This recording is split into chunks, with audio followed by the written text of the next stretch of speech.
भाई आज मार्केट रे आसला छतु धरी पे आसला। भाई कहला आज छतु राई कर खाइबा, छतु राई कले तो हासे भल लागुची खाइबा पई। तो चलंतु मो छतु राई पे कोन कोन सामग्री प्रस्तुत करछि चलंतु आपन को मु देखैबी। प्रथमे मु हळदी पानी रे पके देली, तारे फिस फिस कर छतु काटली तारे पके देली। तो साइड रे मु रखी की सोरिष जीरा रसुन प्याज ग्राइंडिंग कर देली।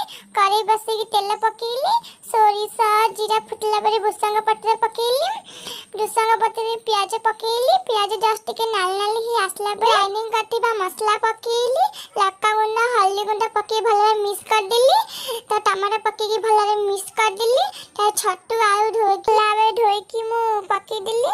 तो स्वाद अनुसार लूण पकेली, अल्प टिके पानी पके भला परे मु घंटा घंटी कर देली। देखो ना हमर छतु राई प्रस्तुत हे साची। जय जगन्नाथ। यदि भल लागिथिबा सब्सक्राइब करबे। मु रहिली।